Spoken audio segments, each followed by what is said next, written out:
रघुगङ्गा गाउँपालिकाले आज पत्रकार सम्मेलन गर्दैछ। अब यो पत्रकार सम्मेलनमा सहभागी हुनुभएका गाउँपालिका अध्यक्षज्यू, उपाध्यक्षज्यू, गाउँपालिकाको प्रमुख प्रशासक अधिकृतज्यू, गाउँपालिकाभित्र रहेका विषयगत कार्यालयका प्रमुखज्यूहरू र सहभागी सम्पूर्ण पत्रकार मित्रज्यूहरूमा मेरो फेरि पनि हार्दिक नमस्कार टक्राउन चाहन्छु। रघुगङ्गा गाउँपालिका मोहफाड म्याग्दीले यो आर्थिक वर्ष 2078-79 मा वार्षिक कार्यक्रम अन्तर्गत यो वर्षे फलफुल वितरण कार्यक्रमको लागि 2079 साल 2 महिना 5 गतेको दिन टेन्डरको लागि सूचना प्रकाशन गरेको थियो। सूचना प्रकाशन गरे पश्चात यस गाउँपालिकाभित्र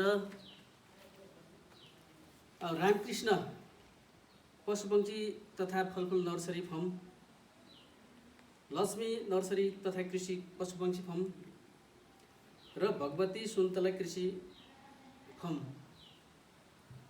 तीनवटाको फर्म आइसके पछाडि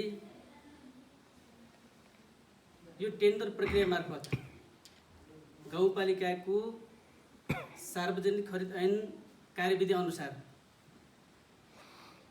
हाम्रो गाउँपालिकाले सबैभन्दा कम मूल्य हाल्ने, सबैभन्दा कम मूल्यमा दरखास्त जारी गर्ने रामकृष्ण कृषि पशुपक्षी तथा फलफुल नर्सरी फर्मलाई यो टेन्डर परेको थियो। उहाँले सबैभन्दा कम मूल्य 19.50 पैसा जो रामकृष्ण कृषि पशुपक्षी तथा फलफुल नर्सरी फर्म, त्यस पछाडि लक्ष्मी नर्सरी तथा कृषि पशुपक्षी फर्म उहाँले 26 रुपैयाँ र भगवती सुन्तला कृषि फर्मबाट 25 रुपैयाँ रेट दर कायम गरेर गाउँपालिकामा सिलबन्दी तिर्न आह्वान गरिएको थियो। जस अन्तर्गत रघुगङ्गा गाउँपालिकाको सार्वजनिक खरिद ऐनको नियमावली सम्बद्ध जुन फर्मले कम मूल्यमा आफ्नो टेन्डर आह्वान गरिएको थियो त्यसै फर्मलाई नै हामी गाउँपालिका मार्फत कार्यक्रमको अधिकार प्रत्यार्जन गरेको थियो।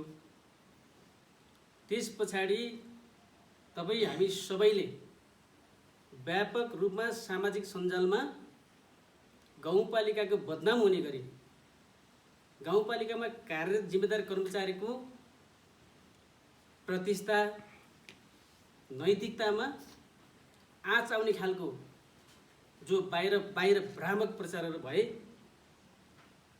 त्यसको निम्ति सिङ्गो गाउँपालिका दुःख प्रकट गर्दछ र त्यसको घोर आपत्ति पनि प्रकट गर्दछ। त्यसले गर्दा गाउँपालिकाले साँच्चीकै वर्षे फलफुल वितरण कार्यक्रममा कहीँ कतै सेटिङ गरिएको हो वा होइन भन्ने प्रमाण साबित गर्नको निम्ति अहिले हामी म्याग्दी जिल्लामा क्रियाशील सबै पत्रकार साथीहरूलाई यस कार्यालयमा सहभागी बनाएर यसको सत्य तथ्य वास्तविकता के हो भन्ने विषयमा वस्तुमाथि प्रश्न पार्नको निम्ति आज हामी यो पत्रकार सम्मेलन गरेका छौँ। विशेष गरी यो काण्ड जसरी यो सुन्तला काण्ड भइरहेको छ यो अत्यन्तै तरङ्गित भएको छ। जसरी यो विषयवस्तु बाहिर ल्याउने हाम्रो मित्र बालकृष्ण कटुवालजीलाई पनि गाउँपालिकाको प्रमुख प्रशासकीय अधिकृतको हस्ताक्षर मार्फत लिखित निवेदन पठाएरै अब हामी पत्रकार सम्मेलन गर्दैछौँ। अध्यक्षको लिखित पत्र मार्फत हस्ताक्षर गराएर अब हामी गाउँपालिकामा यही विषयवस्तुमाथि लक्षित गरेर यही विषयवस्तुलाई केन्द्रित गराएर पत्रकार सम्मेलन गर्दैछौँ। वास्तवमै भएको के हो तपाईँ पनि यो विषयवस्तुमाथि छलफल गर्नको निम्ति प्रत्यक्ष सहभागी भएर भइदिनु होला भन्ने जुन खालको आह्वान पत्र जारी गरेको थियो उहाँ हुनुहुन्न। उहाँसँग सम्पर्क गर्दा अहिले हाम्रो जिल्ला बाहिर काठमाडौँ कता आफ्नो व्यक्तिगत काम विशेषले गएको भन्ने खबर सुन्नमा आएको छ। त्यसले गर्दा यो सिङ्गो रौङ्गा गाउँपालिकाभित्रको एउटा अस्मिताको कुराहरू, गरिमाको कुराहरूलाई हामी यसरी छताछुल्लै बाहिर फ्याँक्ने छर्ने हो भने यसले राहत दिँदैन। त्यसैले वास्तवमै यो घटनाको प्रक्रिया के हो भन्ने सन्दर्भमा हामी अगाडि बढ्दैछौँ र विषयवस्तुको बढी जानकारी र यो प्रक्रियालाई अन्तिमसम्म टुङ्ग्याउने, यो कार्यविधिको परिधिभित्र रहेर यो प्रक्रियालाई समापन गर्ने, सम्पन्न गर्ने कार्यमा विशेष गरी गाउँपालिकाको प्रमुख प्रशासनिक अधिकृत अमृत सुवेदीको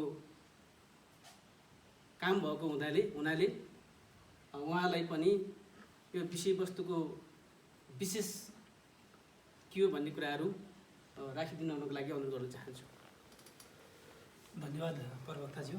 गाउँपालिकाका आदरणीय अध्यक्षज्यू, उपाध्यक्षज्यू, उपस्थित हुनुभएका सम्पूर्ण शाखा प्रमुखज्यूहरू, पत्रकारज्यूहरू, सम्बन्धित फर्मबाट उपस्थित हुनुभएका व्यक्तिहरू, यो उपस्थित सम्पूर्ण महानुभावहरू, यहाँहरू सम्पूर्णमा हार्दिक नमस्कार राख्न चाहन्छु। विषयवस्तुको उठानको विषय चाहिँ हामी सबैलाई अब जानकारी भइसकेको विषय रह्यो। सामाजिक सञ्जाल मार्फत जुन टिका टिप्पणी भइरहेका छन्, यही विषयमा नै गाउँपालिकाको चाहिँ गम्भीर ध्यान आकर्षण भएको विषयलाई मध्यनजर गरेर हामीले आज यहाँहरू सबैलाई उपस्थित गराएर गाउँपालिकाको आधिकारिक धारणा प्रस्तुत गर्ने जमर्को गरिरहेका छौँ। अघि नै हाम्रो प्रवक्ताज्यूले भनिसक्नुभयो, प्रथम पटक हामीले 79 जेठ 5 गते सार्वजनिक रूपमा आह्वान गरेर एउटा सूचना प्रकाशन गऱ्यौँ। खरिद गर्नको लागि, बिरुवा खरिद गर्नको लागि बिरुवा चाहिँ 50% अनुदानमा वितरण गर्ने गरी खरिद हुँदै थियो। यसमा हामीले प्रष्ट रूपमा चाहिँ के उल्लेख गरेका छौँ भने यो सूचनामा वितरण गर्नुपर्ने बिरुवाहरू कम्तीमा 1 वर्ष उमेर भएका र समुद्र सतहदेखि 1000 देखि 1700 मिटर उचाइ भएको, विभिन्न तापक्रम र सापेक्षित आर्द्रतामा सजिलै उत्पादन दिन सक्ने बिरुवा उपलब्ध गराउनुपर्ने छ भनेर हामीले प्रथम पटकको सूचनामा नै प्रकाशन गरेका थियौँ। दोस्रो पटकको सूचनामा पनि हामीले यही नै विषयवस्तुलाई उल्लेख गरेर सूचना प्रकाशन गरेको अवस्था छ। यो सन्दर्भमा हामीले जसरी काम गऱ्यौँ, यो सार्वजनिक खरिद ऐन र नियमावलीलाई टेकेर काम गरेका छौँ। अहिले एउटा उत्पादक, उहाँ पनि कृषक नै यो उत्पादक भए तापनि विक्रेताको रूपमा आउनुभयो। उहाँले चाहिँ मेरा बिरुवाहरू चाहिँ गाउँपालिकाले खरिद गरेन भन्ने सन्दर्भमा यी विषयहरू उठान गर्नुभयो। यदि हामीले यही हावापानीमा हुर्कन सक्ने बिरुवाहरू थोरै मूल्यमा पाउँदै धेरै मूल्यमा खरिद गरेको भए हामीले यहाँका सबै साना कृषकहरूको चाहिँ गाली खानुपर्ने अवस्था एउटा, र अर्को चाहिँ हाम्रो इमान्दारिता गुम्ने, नैतिकता गुम्ने, पेसागत जिम्मेवारी गुम्ने, व्यावसायिकता गुम्ने अवस्था रहन्थ्यो। हामी चाहिँ हाम्रो इमानबाट गुमेनौँ। हामीले हामीलाई सरकारले जुन राष्ट्र सेवकको रूपमा पगडी गुताउँदा जुन हामीलाई जिम्मेवारी दिएको छ, त्यो जिम्मेवारीबाट हामी चाहिँ विचलित भएनौँ भन्ने नै मेरो धारणा हो। हामीले खरिद गर्दाखेरि कुनै ऐन नियमहरू चाहिँ मिचेका छैनौँ। जुन हामीलाई मार्गदर्शन गर्ने, खरिदको प्रक्रियामा मार्गदर्शन गर्ने सार्वजनिक खरिद ऐन छ, देशैभरि लागू हुने, र रौगङ्गा गाउँपालिकाको आफ्नै सार्वजनिक खरिद नियमावली छ। यी दुईटाको अधीनमा रहेर खरिद प्रक्रिया अगाडि बढेको छ।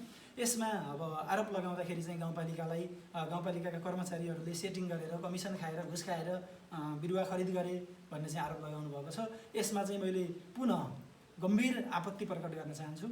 मैले पटक पटक भन्दै आइरहेको छु, विभिन्न मिडियाहरू मार्फत पनि मैले यो प्रष्टीकरण गरिसकेको छु। यसपूर्व पनि गाउँपालिकाले हालसम्म कुनै पनि खरिद कार्यहरूमा अनियमितता गरेको छैन। हामीलाई यही बिरुवाकै सन्दर्भमा जोडिएर विभिन्न तरिकाले टिका टिप्पणी भइरहेका छन्। सामाजिक सञ्जालमा गाउँपालिकाले म्याग्दी जिल्लाभित्र खरिद गरेन भन्ने विषयहरू पनि उठान भएका छन्। यो विषयलाई पनि मैले थोरै प्रश्न पार्न चाहन्छु। गाउँपालिकाले विभिन्न मितिमा पाइप जाली खरिद गर्नका लागि टेन्डर गरेको छ। नपरेर दोस्रो पटकको टेन्डर मार्फत चाहिँ हामीले सामग्री प्राप्त गरेका छौँ। बाइक खरिदका लागि 3 पटकको टेन्डर गर्दा पनि प्राप्त नभएर हामीले क्याटलग सपिङ मार्फत चाहिँ बाइक सवारी साधनहरू चाहिँ कार्यालयका लागि खरिद गरेका छौँ। कम्प्युटर प्रिन्टरको लागि टेन्डर गर्दा टेन्डर नपरेर दोस्रो पटकको टेन्डर मार्फत पुनः दोस्रो पटकको प्रक्रियामा चाहिँ हामी अगाडि बढेर खरिद गरेका छौँ। गाउँपालिकालाई सेवाग्राही मैत्री बनाउने, सूचना प्रवाहलाई चाहिँ एकदमै व्यवस्थित गराउने, विद्युतीय शासनको अवधारणालाई चाहिँ अगाडि बढाउने भनेर सर्भर जडान गर्ने, CCTV जडान गर्ने, इन्टरनेट जडान गर्ने विषयहरूमा पनि हामीले टेन्डर गऱ्यौँ। टेन्डरमा चाहिँ परेन, नपरेपछि पुनः दोस्रो पटक चाहिँ हामीले टेन्डर गरेर सामग्रीहरू चाहिँ आपत्ति गर्ने अवस्था उत्पन्न भयो। यसरी हेर्दा म्याग्दीका व्यवसायीज्यूहरू म्याग्दीभित्रै खरिद भइदिए हुन्थ्यो भनेर उहाँहरूले चाहिँ जुन अपेक्षा प्रकट गरिरहनु भएको छ, यो सन्दर्भमा उहाँहरूलाई पनि यो सार्वजनिक रूपमा भएका खुला प्रतिस्पर्धाहरूमा सामेल भइदिनु हुन मैले विनम्र अनुरोध गर्न चाहन्छु। गाउँपालिकाले हालसम्म कुनै पनि खरिद प्रक्रियाहरूमा यो सार्वजनिक खरिद ऐन र नियमावलीका विधिलाई, दफाहरूलाई मिचेर खरिदको प्रक्रिया अगाडि बढेको छैन। कुनै पनि फाइल हामीले हेर्न सक्छौँ, हाम्रा अडिट रिपोर्टहरू हेर्न सक्छौँ। हामीले प्रक्रिया मिचेर चाहिँ खरिदको कामलाई चाहिँ अगाडि बढाएको अवस्था छैन। अब केन्द्रित हौँ यही उठेको विषयको सन्दर्भमा। यो बिरुवा खरिदको सन्दर्भमा चाहिँ जहाँ आरोपकर्ताले हामीलाई चाहिँ कमिसन र सेटिङ भनेर आरोप लगाउनु भएको छ, यो विषय मैले पुनः दोस्रो पटक भने यसमा चाहिँ हामी कर्मचारीहरू र गाउँपालिकाको समग्र तर्फबाट एकदमै आपत्ति रहेको विषय यो हो। उहाँले अर्को विषय पनि सँगै जोड्नुभयो, स्थानीय उत्पादनको प्रवर्धन हुन सकेन भन्ने सन्दर्भमा। प्रवर्धनको सन्दर्भमा चाहिँ उत्पादन, उपभोग, साथसाथै वितरण वा बजारीकरण भनौँ, यो सबैमा चाहिँ गाउँपालिकाले सहयोग गर्नुपर्ने हो। गर्नको लागि चाहिँ हामीले दीर्घकालीन योजनाहरू तयार गरिरहेको अवस्था पनि छ। उत्पादनलाई वृद्धि गर्नका लागि विभिन्न किसिमका यान्त्रिकीकरणका कार्यक्रमहरूलाई अगाडि बढाएका छौँ, बिउ बिजन वितरण गरिरहेका छौँ। त्यस्तै सिपमूलक तालिम प्रदान गरेका छौँ। कृषि खेती कसरी गर्ने भन्ने चाहिँ तालिम प्रदान गरेका छौँ। यो उत्पादनका लागि गरेको प्रवर्धन हो। अब बजारीकरणको सन्दर्भमा चाहिँ गाउँपालिकाले चाहिँ नीति तयार गरिरहेको अवस्था छ। दीर्घकालीन रूपमा चाहिँ गाउँपालिकाले केही विषयवस्तुहरूलाई चाहिँ तयारी गरिसकेको पनि छ। यसरी चाहिँ गाउँपालिकाको अघि प्रवक्ताज्यूले भनिसक्नु भएको छ, नहुँदा आरोपहरू, भ्रामक विषयहरूलाई चाहिँ उठान गरेर सामाजिक सञ्जाल मार्फत गाउँपालिकाको गरिमा घटाउने र गाउँपालिकामा क्रियाशील कार्यरत सम्पूर्ण चाहिँ सक्रिय कर्मचारीहरूको मनोबल गिराउने ढङ्गले चाहिँ अगाडि बढ्दाखेरि यो गाउँपालिकाको हितमा चाहिँ रहँदैन।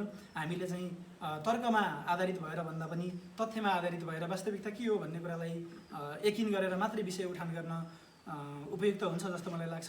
जुन आरोपकर्ताले हामीलाई लगाउनु भएको आरोप छ यो पूर्ण रूपमा निराधार छ। हामीसँग चाहिँ फर्म जसले चाहिँ हामीलाई बिरुवा सप्लाई गर्नुभयो त्यो सप्लायरहरू पनि स्वयं यहीँ उपस्थित हुनुहुन्छ। आजको कार्यक्रममा हामीले आरोप लगाउनुभयो वडा नम्बर 2 निवासी बालकृष्ण कटुवालजीले, भगवती कृषि फर्मको चाहिँ सर हुनुहुन्छ। उहाँले लगाउनु भएको आरोपलाई चाहिँ तपाईँ आफैले पुष्टि गर्नुहोस् भनेर उहाँलाई पनि बोलाएका थियौँ। उहाँले हाम्रो सूचना उहाँले पाउँदा साथ म आउन सक्दिनँ, म बाहिर छु भनेर जानकारी गराउनु भएको थियो। उहाँले विषय उठान गरिसकेपछि यो महत्त्वपूर्ण कार्यक्रममा उहाँ आइदिएको भए हुन्थ्यो, उहाँ स्वयं उपस्थित हुँदाखेरि चाहिँ अझै विषयवस्तु क्लियर हुन्थ्यो भन्ने चाहिँ हाम्रो धारणा हो। अब हामीसँग सप्लाई गर्ने उहाँले अर्को विषय पनि हामीलाई आरोप लगाउनु भएको छ, कम मूल्यमा सल्यानका बिरुवा ल्याएर चाहिँ वितरण गरियो भनेर उहाँले आरोप लगाउनु भएको छ। यो पूर्ण रूपमा चाहिँ निराधार विषय हो। हामीसँग चाहिँ अब स्वयं सप्लायरहरू जसले चाहिँ हामीलाई बिरुवा उपलब्ध गराउनु भएको थियो उहाँहरू पनि यही उपस्थित भएको हुनाले चाहिँ यो विषयलाई कमिसन उहाँले कति दिनुभयो, हामीले कति खायौँ एउटा विषय, अर्को चाहिँ बिरुवा वास्तवमै उहाँहरूले सल्यानबाट ल्याएर हामीलाई सप्लाई गर्नुभएको, हामीलाई झुक्क्यानमा राखेर उहाँहरूले आफ्नै फर्मबाट ल्याउनु भएको भन्ने विषयलाई क्लियर गर्दिनँ। यो विषयलाई छर्लङ्ग पार्दिन चाहिँ मैले रामकृष्ण कृषि तथा पशुपन्छी फर्म यो नर्सरी फर्मका सरहरूलाई चाहिँ अनुरोध गर्दछु। नमस्कार सम्पूर्णमा आदरणीय रौगाउँ गाउँपालिका अध्यक्षज्यू, प्रवक्ताज्यू लगायत हाम्रो प्रमुख प्रशासकीय अधिकृतज्यू सबैलाई सम्पूर्णलाई फेरि पनि मेरो नमस्कार। मेरो नाम चाहिँ गणेश बहादुर चोखालो हो होइन। मेरो फर्मको नाम चाहिँ रामकृष्ण कृषि तथा पशुपन्छी फलफुल नर्सरी फार्म हो। बेन नगरपालिका 9 गिठिनीमा यहाँदेखि पारी पर्छ मेरो फर्म चाहिँ। अब त्यो मेरो फर्म चाहिँ अब मैले सुरु गरेको अहिले चाहिँ 4 वर्ष भयो होइन। मेरोमा चाहिँ प्रायः चाहिँ सुन्तला, कागती, दाँते ओखर अनि एभोकाडो अनि त्यसपछि आएर टिमुर यति चाहिँ मैले चाहिँ उत्पादन गर्छु। मैले चाहिँ सुरुमा चाहिँ मेरो एउटा घरमुनिको एउटा फोटामा चाहिँ मैले कागती मात्र जमाएको थिएँ। त्यसपछि हाम्रो कृषि ज्ञान केन्द्र बेनीका सरहरू चाहिँ माथितिर अनुगमन जाने क्रममा मेरो फेरि दर्ता चाहिँ मैले गरिसकेको थिएँ।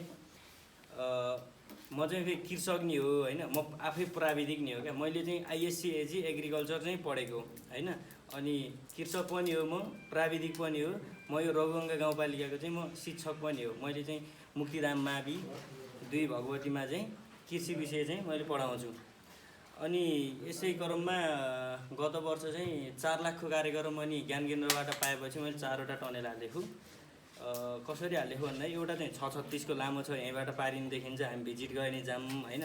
मसँग चाहिँ अब कुरो चाहिँ अब सिधै अब बेर्नामा जाँदाखेरि बेर्नाको यो चाहिँ पुरै शङ्का हो होइन। यो शङ्का चाहिँ अब यो भ्रममा चाहिँ नपर्दा ठिक छ। किनभनेपछि मैले चाहिँ मेरो यो सुन्तलाको बिउ भनेको यहीँ यो के भन्छ यो यहाँ माथि के अरे यो फुलबारी होइन, फुलबारीबाट अनि त्यसपछि आएर मैदानबाट अनि त्यसपछि आएर हाम्रो यो मल्लाजको चाहिँ बाँस खर्कको चाहिँ बिउ हो मेरो। त्यसपछि मेरो घरको आफ्नै होइन यहाँको बिउ हो। अनि जुन चाहिँ आरोप लगाउनु भयो बालकृष्ण कटुवालजी, उहाँकै गाउँको मान्छेले होइन, उही 7 पानीकोले नै त्यो सुन्तला चाहिँ छोडाएर अब कस्तो भन्दाखेरि मलाई चाहिँ त्यो एउटा सुन्तलाको भित्रको गेडा हुन्छ नि बिउ, त्यसलाई चाहिँ 2 रुपियाँ पर्छ क्या। मैले 7 पानीकोलाई त्यो जसले चाहिँ अब त्यो छोडाइदियो उसलाई चाहिँ मैले के भनेको भने सुन्तला खाऊ गेडा मलाई राखिदेऊ, बाटा जति आउँछन् सुन्तला टिप लैजाऊ, गेडा चाहिँ मलाई लिएर राख। अनि त्यसपछि त्यो गरेर मैले चाहिँ त्यसरी कलेक्सन गरेर मैले चाहिँ जमाएको बेर्ना हो होइन। यो कुरामा हाम्रो गाउँपालिका चाहिँ एकदम विश्वस्त चाहिँ के हुनु पऱ्यो भनेपछि अब त्यो मेरै बेर्ना हो। मेरो चाहिँ 1450 चाहिँ समुद्रिक सतहदेखिको हाइट छ, अनि 1450मा चाहिँ उत्पादन गरेको सुन्तलाको बेर्ना हो। मैले चाहिँ गत वर्ष मेरो चाहिँ 15,000 चाहिँ सुन्तलाको बेर्ना बाँकी थियो, अनि त्यसपछि लगभग 9-10 हजार चाहिँ कागतीको बेर्ना बाँकी थियो। यहाँ यो रौगङ्गा गाउँपालिका बेन नगरपालिकामा पठाएको चाहिँ अघिल्लो वर्षको सुन्तलाको बेर्ना चाहिँ कहिले नि वर्षे भन्दै 1 वर्ष भन्ने हुन्न क्या होइन। अब हामीले बेर्ना जमाइयो अहिले चाहिँ 6 महिना भयो क्या, अर्कोचोटि यो बेला बेच्दाखेरि चाहिँ 18 महिना हुन्छ होइन। त्यो गर्दाखेरि मेरो चाहिँ 2 वर्ष लगभग 3 वर्ष चाहिँ नपुगेका होइन, 2 वर्ष चाहिँ काटेका बेर्ना हुन्। अब बरु कागतीको भने वर्षे बेर्ना हुन्छ। अनि त्यसपछि के भयो भने अब यहाँ चाहिँ यस्तो कुरा चाहिँ फैलियो होइन, अब नचाहिँदो कुरा फैलियो। अब कमिसनको कुरा छ होइन, कमिसन चाहिँ मैले 1 रुपियाँ मैले कसैले चिया खाएको चाहिँ प्रमाण देखाएपछि होइन, मैले चाहिँ कमिसन उहाँहरूलाई दिएको भएपछि त्यो प्रुफ मात्र पाइयोस् मैले यहाँ रौगङ्गा गाउँपालिकाबाट लगेको बेर्नाको पैसा म चाहिँ त्यो व्यक्तिलाई दिन्छु। म 5 लाख रुपियाँ छ होइन, 5-6 लाख रुपियाँ चाहिँ मैले यहाँ बेर्नाको पैसा लगेको, म आफ्नो बेर्ना बेच्दा मैले आफूले किन कमिसन दिने होइन। अब मलाई त फेरि अब मेरो प्लस ज्ञान केन्द्रको लगानी हो होइन, ज्ञान केन्द्रले मलाई 4 लाख रुपियाँ हालिदिया हो होइन लगानी। अब सुरुमा चाहिँ सुरुवात मैले गरेँ, अब यता स्कुलतिर छ उता कसरी भ्याउला भन्ने चाहिँ अब त्यो शङ्काले नि भन्नुभयो होला होइन। त्यो शङ्कामा नि नरहँदा हुन्छ क्या, किनभनेपछि म प्राविधिक हो होइन, मैले चाहिँ टेक्निक प्रयोग गर्ने हो। मेरो चाहिँ म मात्र छैन, मेरो घर परिवार छ होइन, मैले चाहिँ उता चाहिँ मेरो चाहिँ टेक्निक लाउने हो, मेरो घर परिवारले गरिराख। अब त्यसमा हाम्रो गत वर्ष हाम्रो सन्तोष गौतमजी नि जानुभएको थियो, अनि मेरो 636 को टनेलमा पुरै चाहिँ सुन्तला र कागती थियो। उहाँको अघिल्लो न्युजमा हेर्दा हुन्छ त्यो पनि, उहाँ गएर चाहिँ उहाँ आफै जानुभएको थियो। एउटामा चाहिँ मैले यो चाइनिज सागको चाहिँ बिउ उत्पादनको लागि चाहिँ पुरै त्यो साग चाहिँ फुलिरहेको थियो भने, अर्कोमा चाहिँ पुरै चाहिँ बेर्ना थियो। अब त्यो विश्वास नलाएपछि अब सगरमाथा अनि धौलागिरी लगायत 3-4वटा टेलिभिजनमा नि आएको थियो क्या मेरो। अनि अरू त त्यही हो। अब कमिसन अनि अर्को कुरा के भनेपछि यो जुन चाहिँ अब नगरपालिकामा यति यहाँ यति, मैले चाहिँ अहिले नै 4वटा गाउँपालिकामा बेचेँ होइन, रौगङ्गा बेचेँ, बेन नगरपालिका बेचेँ, अरूको मैले चाहिँ पठाइदिएर मङ्गला नि मैले कागती बेर्न पठायो, मालिका नि मैले चाहिँ कागती बेर्न पठायो। त्यो भनेको मूल्य किन फरक पऱ्यो त्यो मेरो बिजनेस पोलिसी हो होइन। मैले बिजनेस गर्दाखेरि कस्तो हुन्छ, अब मैले चाहिँ बेर्ना सङ्ख्या हेर्न सक्छु होइन, अनि त्यसपछि आएर चाहिँ कम्पिटिसन हेर्न सक्छु। अब मैले मेरो बेर्ना फ्रीमा दिन नि सकेँ क्या, मैले 10 रुपियाँमा दिन्छु। अब रहेको बेर्ना मैले 10 रुपियाँमा दिन्छु। म आफू चाहिँ डिलोमुनि खस्न भएन होइन, म चाहिँ लसमा जान भएन। यो बेर्नाको हकमा यो चाहिँ जति चाहिँ सङ्ख्या बढ्छ त्यति चाहिँ मलाई फाइदा हुने। मलाई चाहिँ अब मैले 20,000 बेर्ना बेचेँ भने मैले एउटा बेर्नाबाट मैले चाहिँ 10 रुपियाँ नाफा खानु पर्दैन, मलाई 25 पैसा आए पुग्छ मलाई। अब टोटलमा हेर्दाखेरि त 20,000 × 25 पैसा हुन्छ नि त होइन। त्यो भएर सस्तो महँगोको कुरा यही हो होइन। मैले चाहिँ कसैले यदि चाहिँ मैले कमिसनै दिन्थेँ भने उहाँले मलाई चाहिँ थाहा थिएन, अहिले बल्ल थाहा भयो होइन, 25 रुपियाँमा हाल्नुभयो रहेछ। मैले चाहिँ 19 रुपियाँ 50 पैसामा सुन्तला हाले हो। यदि चाहिँ उहाँको र हाम्रो चाहिँ सेटिङै थियो भने मैले चाहिँ 24 रुपियाँ 50 पैसा मैले हालेँ भने मैले पाउँथेँ नि त। मलाई 5 रुपियाँ भनेको 7,000 × 5 रुपियाँ हुन्थ्यो, 35-40 हजार रुपियाँ आउँथ्यो नि मलाई। मेरो चाहिँ अब 1 महिना स्यालेरी त मैले यहाँ यति अब सेटिङ गरे भए त्यति गरे भए आउँथेन त मलाई। म किन घटी दिनु थियो त नि मलाई। रघुगङ्गामा के थियो, कम्पिटिसन धेरै थियो, बेर्ना सङ्ख्या धेरै थियो। मैले चाहिँ अब नगरपालिकामा चाहिँ बेर्ना चाहिँ थोरै दिएँ होइन, थोरै माग थियो, थोरै सप्लाई गर्ने। यहाँ चाहिँ 7,000 थियो, 7,000 मैले भनेको क्यालकुलेसन गरेर मैले चाहिँ मेरो तरिकाले मैले चाहिँ बेर्ना बेच्न पाउनु पऱ्यो। अनि अर्को कुरा यो अहिले मैले चाहिँ पोखरा फेवातालदेखि अलिक माथि चाहिँ 1500 चाहिँ कागती भन्नुहुन्थ्यो, मैले 43 रुपियाँमा चाहिँ मैले डिल गरेको थिएँ यो न्युज फैलिनुभन्दा पहिला। अनि यो न्युज यो मैले चाहिँ पठाउनु पर्ने थियो, मैले चाहिँ गाडीको मेसो नपाएर अब त्यो 50-60 हजारको लागि म गाडी लिएर जान नसक्ने होइन। अब त्यो गाडीको मेसो मिलाउनको लागि चाहिँ केही समय लाग्यो। अनि यो न्युज फैलियो, अनि मेरो चाहिँ ती बेर्ना रहन टनेलमा मैले चाहिँ अरूले नबेचेर उता चाहिँ अब साथी भनेर चाहिँ मैले त्यो राखेँ हो होइन। अब त्यो बेरमा कसले खरिद गर्ने? अब नाम त मेरो गयो। मैले अघिल्लो वर्ष म्याग्दी जिल्लामा मालिका गाउँपालिका बाहेक अरू चाहिँ सम्पूर्ण चाहिँ म्याग्दी जिल्लाको गाउँपालिका नगरपालिकामा चाहिँ मेरो रामकृष्ण कृषि पशुपन्छी तथा फलफुल नर्सरीबाट चाहिँ मैले बेर्ना चाहिँ पुऱ्याएको हो होइन। भनेपछि अब मेरो चाहिँ इमेज त्यो चाहिँ जुन थियो नि, मैले चाहिँ अब कमाएको चाहिँ नाम होइन इज्जत थियो नि, त्यो मेरो गुम्यो होइन। अब मैले के गर्ने? अब मेरो बेर्ना चाहिँ कसैले लान्न। त्यो बेर्ना कसले लाने? रघुअङ्कल लाने कि बालकृष्णले लाने कि होइन। अब मैले चाहिँ अब त्यो बिजनेस छोडेर म नि साउदी अरब जाने कि होइन। म त अब म भनेको अहिले भर्खर 24 वर्ष भएँ होइन। मैले चाहिँ 20 वर्षदेखि मैले चाहिँ कृषि पेसा चाहिँ मैले सुरु गरेँ। अब मेरो बुवाले होइन घर परिवारले नगर भन्दा भन्दै म आफू चाहिँ एग्रिकल्चरिस्ट होइन, म चाहिँ कृषि प्राविधिक हो। म चाहिँ अब मेरो क्षेत्र चाहिँ म फैलाउँछु भनेर म आफू यसरी लागेको। अब यसमा अब यो सामाजिक सञ्जालमा भएका नभएका कुरा जब दुनियाँले फैलाउँछन् भने होइन, अब कि मेरो खुट्टा तान्न खोजेको हो होइन, कि चाहिँ देशमा चाहिँ यो अब मेरो बुवा सरको मान्छेहरूले चाहिँ अब त्यो त्यस्तो काम गर्नुभयो होइन। अब कि चाहिँ युवाको चाहिँ यहाँ ठाउँ छैन, जहाँ साउदी अरब जा बरु एउटा बेलचा दिन्छु भनेर चाहिँ घचट नखोज्नु भएको के हो होइन। अब यो कुरा साथसाथै अब मेरो अब त्यो नि अब कसले गर्छ त? अब मेरो त्यो अब अर्को वर्षलाई 15-20 हजार बेर्ना छ सुन्तलाको। मेरो चाहिँ अब डाउन भयो। अब अरूले किन्दिन्न, अब कसले किनिदिन्छ त्यो? तपाईँ यस्तो भन्थ्यो कहाँ डाउन हुन्छ? हामी जस्तो फेमस भएको नर्सरी अब सरी म 60,000 त गयो नि त मामा। सबैलाई नमस्कार। म चाहिँ प्रशंसा बहुउद्देश्य नर्सरी, म पनि बेनपा तोरी पानीमा पर्छ। जस्तो उहाँको 1450 हाइटमा चाहिँ उहाँको छ भने मेरो चाहिँ उहाँको 1875मा मेरो नर्सरी छ। मलाई चाहिँ आपत्ति केही पनि होइन। म यहाँ चाहिँ मैले किनभने सुन्तला र अनि कागतीको बिरुवाहरू मैले अलिक कम मात्रामै उत्पादन गर्छु, किनभने मैले त्यसलाई ग्राफ्टिङ गर्छु होइन। अनि उहाँको किनभने भइसकेपछि 1470मा अनि कागती सुन्तला एकदम राम्रो चाहिँ एकदम सुइटेबल हो त्यसको हावापानीलाई। र उहाँले गर्दै मैले किन सुन्तला र कागती गर्नु पऱ्यो होइन। मैले टिमुर किबी दाँते त्यो गर्छु म उहाँसँग अनि सत्व गर्छु। म किन यहाँ आएको भने मैले यहाँ उहाँसँग मैले प्रतिस्पर्धा पनि गरेको छैन। मेरो नाम सागर बानिया, सागरले सल्यानबाट ल्याएर यति गर्छ। म्याग्दी जिल्ला सल्यानमा आजभन्दा 2-4 वर्ष पहिला म्याग्दी जिल्लामा सबै अल्छी थिए, नर्सरी थिएनन्। हामीले मुस्ताङबाट स्याउको बिरुवा दाँते ओखरको बिरुवा ल्याउनु पर्थ्यो, सल्यानबाट विभिन्न जातिको बिरुवा ल्याउनु पर्थ्यो। त्यो ठिक छ, सल्यानलाई पनि त्यसरी दोष दिन हुन्न। सल्यान भनेको एउटा सुन्तलाको एकदम पकेट एरिया।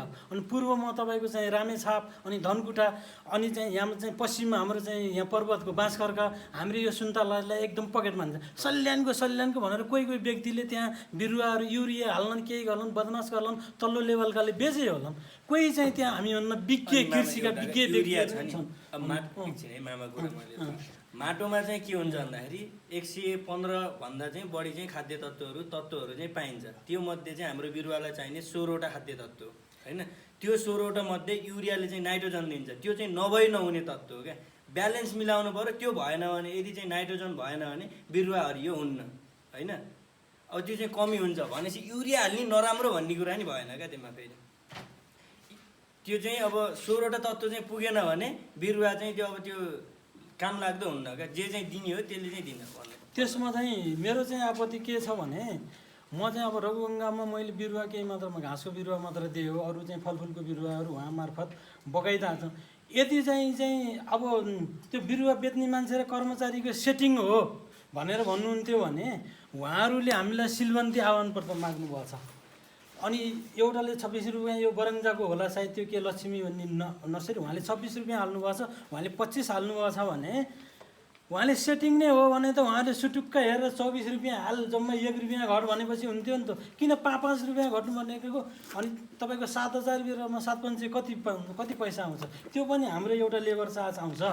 हामीले त तल्लो स्तरमा यहाँ यत्रो माग छ भनेर उहाँले आफ्नो फर्ममा आफ्नोको त्यो चाहिँ राख्नुभयो होला। त्यो अब एउटा चाहिँ उहाँले चाहिँ हामीलाई यदि राम्रो थियो भने अनि बरङ्जाको रेशम दाईले उहाँसँग 40,000 अनि सुन्तलाको बिरुवा छ, उहाँसँग मसँग भाइ हो मलाई सहयोग गर्नु है, मेरो गाउँपालिकाले मेरो बिरुवालाई 40 रुपियाँमा किन्छ, तपाईँहरूलाई के अन्य बिरुवा तपाईँहरूसँग लिन्छु, सुन्तला कागतीको बिरुवा मैले दिन्छु है भन्नुभयो। उहाँलाई बकाइदा हामीले सहयोग गर्यो, किनभने उहाँको त्यो आउने साल उहाँ त्यो काटेर फाल्नुपर्छ। जस्तो बालकृष्णजीको बिरुवा नि अहिले नभए उहाँ किन आएर हामीलाई जस्तो फौवालालाई भाइ हो मलाई चाहिँ सहयोग गर्नु, मेरो बिरुवा हुर्किएको छ, मैले तपाईँहरूले अहिले मैले सुन्तलाको बिरुवा बेच्छु, केही मसँग अरू बिरुवा कागती छैन, अरू टिम्बु तपाईँहरूसँग लिन्छु, त्यो गर्नु न, सहकारी गरेपछि उहाँले हामीले मान्छौँ नि त हामीले।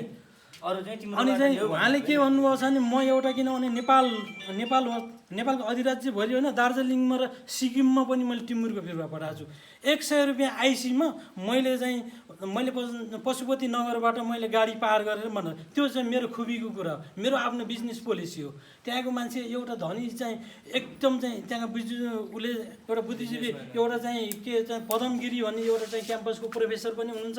उहाँको चाहिँ 80 रोपनी जग्गामा उहाँले चाहिँ तपाईँको चाहिँ अब पुरा चिया खेती छ, चिया खेती र सुन्तला खेती छ, त्यसको वरिपरि हरित बार लगाउने, हरित बार लगाएपछि तपाईँको हरियो बार भएपछि एउटा बाँदर पनि आएन, अर्को त्यसको फल्टिभेर पनि बेच्न पाइयो। दोस्रो चाहिँ उनी भएको भने उहाँहरूले एउटा भिजिट गरेर अझै पनि पूर्वतिर अस्ति पनि मैले खोटाङमा यहाँबाट चाहिँ अनि म्याग्दीबाट काठमाडौँबाट प्लेनमा बिरुवा पठाएको छु कि उहाँलाई किन टाउको दुखाइ हुनु पऱ्यो, उहाँले सहयोग माग्नु पऱ्यो, हामीले सहयोग गर्छौँ। हामी कहिले बिजनेसमा हामी डाउन भयो कि छैनौँ, डाउन भएकै छैनौँ, किनभने आजभन्दा 2-4 वर्ष पहिला म्याग्दीमा बिरुवाहरू उत्पादन कमी थियो, कमी भएपछि मान्छेले बिस्तारै अब जो चाहिँ तपाईँहरू फर्मवाला हुनुहुन्छ नि सुन्तला र कागती तपाईँको बिउ कलेक्सन गर्न गाह्रो, बिउ कलेक्सन गरेर मिल्ने हो नि त्यो भट्टाझारी फ्याट्ट उम्रिन्छ क्या, त्यो गाह्रै छैन। अहिले म्याग्दीमा बेनी नगरपालिकामा मात्र अनि चाहिँ भक्किमलेको राखु तल बाँसकुना यहाँ पार्लेखेत हाम्रो घतानमा गरेर लगभग 1.5 लाख 2 लाख अब सुन्तला कागतीको बिरुवा अवस्थित छन्। अनि हामीले चाहिँ अब बेनी नगरपालिकामा जिल्ला ज्ञान केन्द्रमा लगेर फालौँ त्यो बिरुवा, हामीले फाल्दैनौँ नि, हामीले बरु कृषकलाई घटी घटाउमा दिन्छौँ, फेरि अर्को साल बेच्छौँ।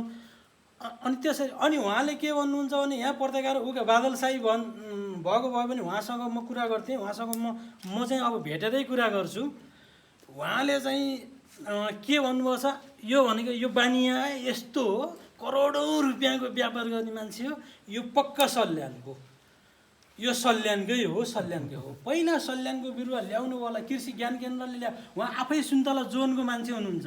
उहाँले म आफै गएर म सल्यानबाट बिरुवा ल्याएको मान्छे हो, त्यहाँको बिरुवा हुन्न, त्यो हुन्छ। उहाँ आफै होइन, यो चाहिँ प्रदेशको कार्यक्रममा त्यो साझा पानीको उहाँको भगवतीको घट्टा भन्ने ठाउँमा 25 लाख रुपियाँको कार्यक्रम आएको थियो। त्यो 25 लाखमा एक घर